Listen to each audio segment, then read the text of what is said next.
Hello friends, हम लोग पढ़ने जा रहे हैं घटनाचक्र 2022 की दोनों लैंग्वेजेस में बायोलॉजी। ठीक है, इससे पहले हम लोगों ने काफ़ी सेट्स कर लिए हैं। आज हम अपना सेट 20 कर रहे हैं। ठीक है, ये बायोलॉजी के जो प्रीवियस ईयर सॉल्व पेपर हैं वो हैं, जिसमें सेट 20 है। ये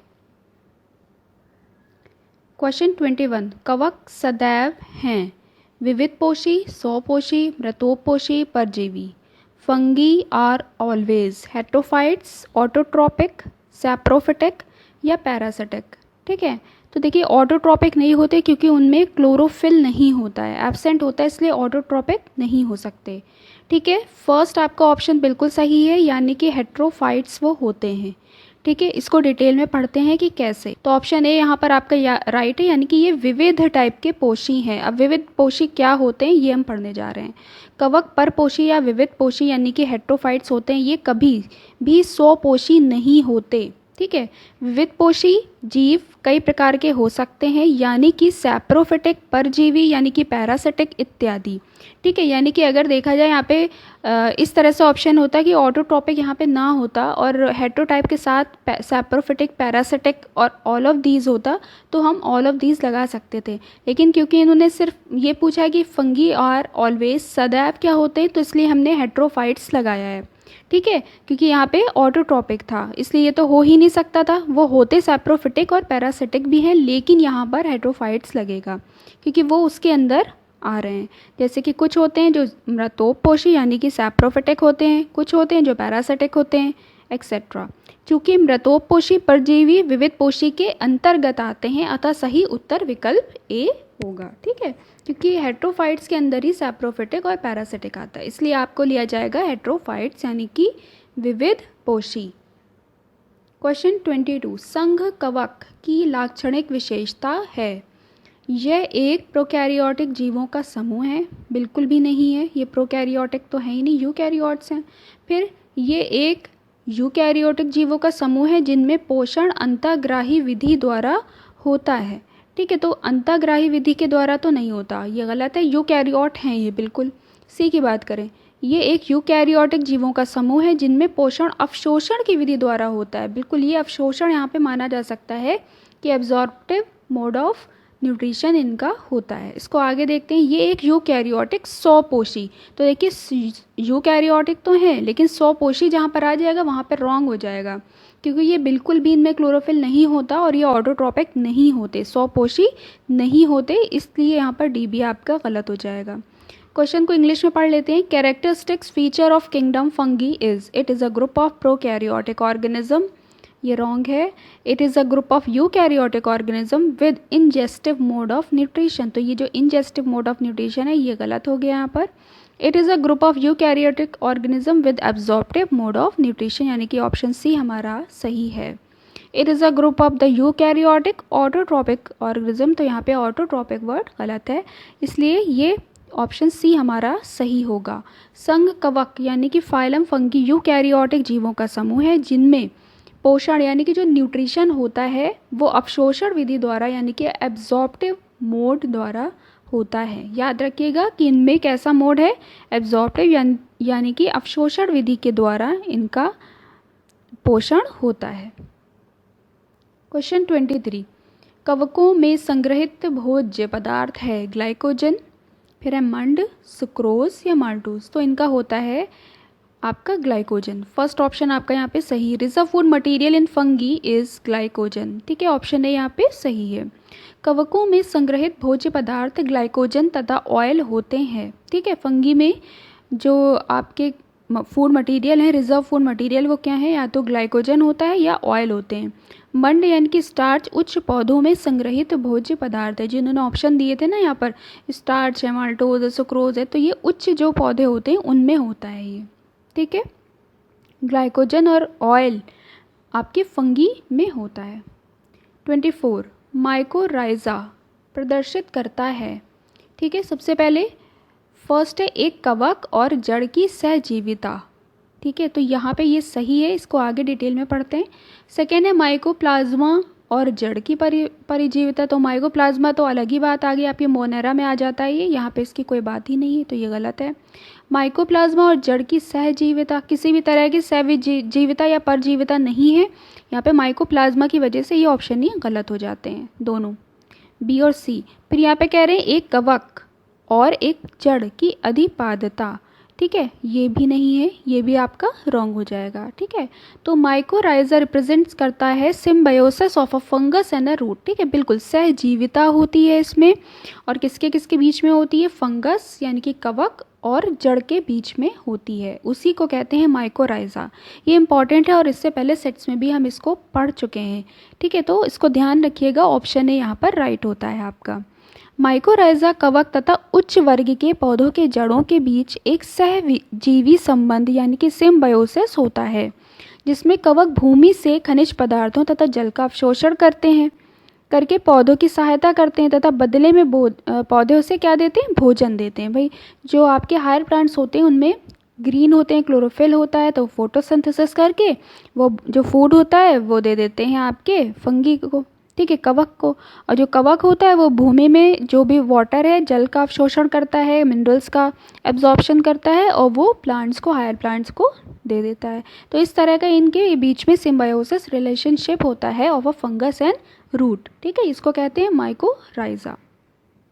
25 एल्ब्यूगो होता है, क्या है एल्ब्यूगो, फर्स्ट है ऑब्लिगेट अंतराकोश की रोग जनक, ठीक है, यानी कि ऑब्लिगेट इंट्रासेलुलर पैथोजन, तो फर्स्ट ऑप्शन ही आपका यहाँ पे सही है, ठीक है, आगे की बात ही नहीं करते हैं। Albugo is obligate intercellular pathogen, ठीक है, इसके डिटेल कर लेते हैं। एल्ब्यूगो ओमाइसिटीज वर्ग का एक कवक है, ये बहुत से उच्च पौधों का एक ऑब्लिगेट अंतराकोशिकीय परजीवी यानी कि ऑब्लिगेट इंटरसेलुलर पैथोजन होता है और उनमें रोग उत्पन्न कर देता है, ठीक है। एल्ब्यूगो जो होते हैं वो क्या कर देते हैं, आपके रोग उत्पन्न कर देते हैं। तो हमें याद रखना होगा कि एल्ब्यूगो क्या होता है, ऑब्लिगेट इंटरसेलुलर पैथोजन यानी कि अंतराकोशिकीय रोग जनक, ठीक है, ये याद रखिएगा। क्वेश्चन 26 राइजोपस किस वर्ग के अंतर्गत आता है, तो ऑप्शन हमें दिए गए हैं, फर्स्ट है एस्कोमाइसिटीज, फिर है फाइकोमाइसिटीज, फिर है बेसिडियोमाइसिटीज और फिर है Deuteromycetes.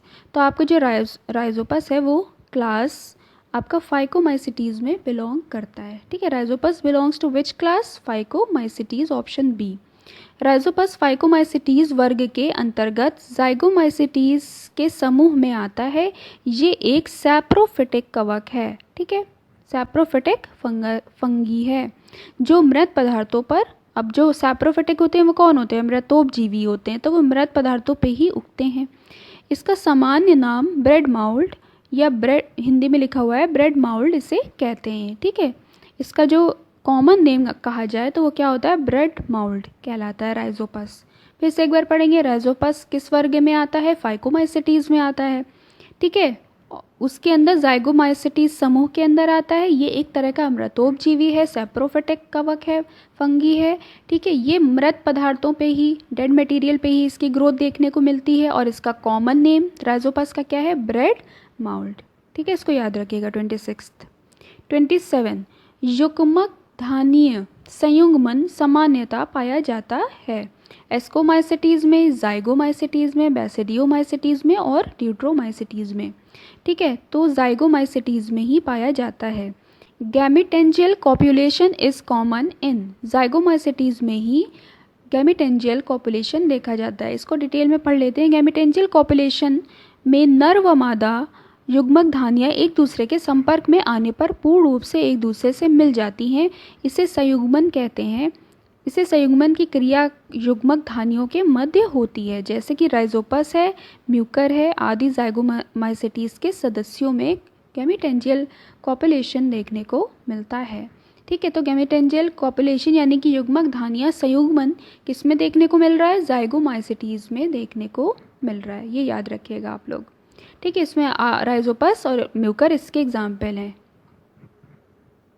Question 28 fungi imperfecti Deuteromycetes में अभाव होता है, किसका अभाव होता है ये पूछा है, क्या मतलब लैक करते हैं या एब्सेंट होता है, कवक तंतुओं का अभाव होता है, बीजाणुओं का अभाव होता है, अलैंगिक जनन का अभाव होता है, या लैंगिक जनन का अभाव होता है। तो आपका ऑप्शन डी यहाँ पे सही है, इसमें लैंगिक जनन का अभाव होता है। ठीक है। Fungi imperfecti deuteromycetes lack sexual reproduction. ठीक है, इसमें ये नहीं होता। इसमें हाइफी भी होते हैं। ठीक है, हाइफी मतलब इनकी जो स्ट्रक्चर है उसकी बात की जा रही है। हाइफी होते हैं, बहुत सारे हाइफी मिलके माइसीलियम बना लेते हैं। ठीक है, इस तरह के स्ट्रक्चर इनके होते हैं। फिर स्पोर्स भी इनमें होते हैं। ठीक है, आगे ये ग्रोथ करता है, फिर स्पोर्स निकलते हैं, फटते हैं। असेक्सुअल रिप्रोडक्शन भी होता है, लेकिन क्या देखा गया कि सेक्सुअल रिप्रोडक्शन इनमें नहीं होता। ऑप्शन डी यहाँ पर आता है, इसको पढ़ लेते हैं डिटेल में। ड्यूटोमाइसिटीज वर्ग के कवकों में लैंगिक जनन यानी कि सेक्सुअल रिप्रोडक्शन का अभाव होता है, अतः इन्हें फंगी इम्परफेक्टी भी कहते हैं। ठीक है, क्योंकि ये सेक्सुअल रिप्रोडक्शन इसमें नहीं होता, इसलिए इनको क्या कहा जाता है, फंगी इम्परफेक्टी ड्यूटोमाइसिटीज के अंदर आते हैं, जिनमें सेक्सुअल रिप्रोडक्शन नहीं होता, इसलिए इम्परफेक्टी इन्होंने बोल दिया यहाँ पे, इससे याद रखिएगा। 29 ब्रैकेट फंगी शामिल की गई है, किस में शामिल की गई है। ठीक है, इसके ऑप्शंस देखना है हमें, ड्यूटोमाइसिटीज़ में, बैसिडियोमाइसिटीज़ में, फाइकोमाइसिटीज़ में, एस्कोमाइसिटीज़ में। तो ये ऑप्शन डी यानी कि ब्रैकेट फंगी जो आपके होते हैं वो बैसिडियोमाइसिटीज़ में आते हैं।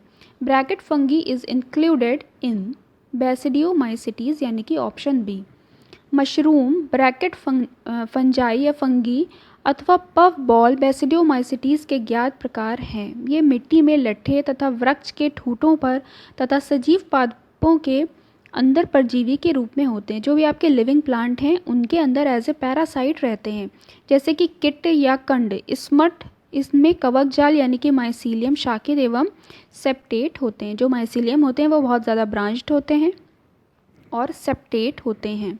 ठीक है, सेप्टा इनके होते हैं, यहाँ पे ये बताया जा रहा है। ब्रैकेट फंजाई जो है या ब्रैकेट फंगी जो है वो इंक्लूड है बैसिडियोमाइसिटीज़ में।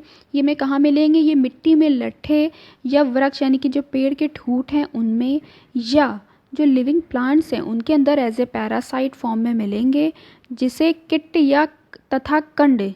ठीक है, यानी कि स्मट रोग की बात की जा रही, स्मट। ठीक है, इसमें कवक जाल माइसीलियम शाखित होते हैं एवं यानी कि शाखित मीन ब्रांच्ड होते हैं और सेप्टेट होते हैं। इनके माइसीलियम ब्रांच्ड और सेप्टेट होते हैं, इसको याद रखिएगा। 30 क्वेश्चंस। अफ्लैटॉक्सिन इन प्रोड्यूस बाय आ। ठीक है, अफ्लैटॉक्सिन उत्पन्न होता है एक वायरस के द्वारा, कवक के द्वारा, जीवाणुओं के द्वारा या निमेटोडा के द्वारा। ठीक है, तो ऑब्वियसली हम फंगी पढ़ रहे हैं तो यहाँ पे फंगस ही आएगा कि फंगस के द्वारा या कवक के द्वारा ये उत्पन्न होता है। अब ये है क्या, इसके बारे में डिटेल पढ़ लेते हैं। अफ्लैटॉक्सिन एक प्रकार का विषैला रसायन होता है, केमिकल है, टॉक्सिक, जो कवकों जैसे कि एस्परजिलस द्वारा उत्पन्न होता है। इंपॉर्टेंट क्या चीज़ हुई कि जो भी ये टॉक्सिक सब्सटेंस है उसका नाम क्या है, एफ्लैटॉक्सिन। ठीक है, याद रखिएगा, एफ्लैटॉक्सिन एस्परजिलस के द्वारा उत्पन्न किया जाता है, जो कि कैंसर का कारक होता है। बहुत इंपॉर्टेंट है, ये क्या है, कैंसर का कारक है। ठीक है, तो आपके 30 क्वेश्चन यहाँ पे ख़त्म होते हैं। Thank you so much. Next set में नेक्स्ट 10 क्वेश्चंस के साथ हम मिलते हैं। ओके।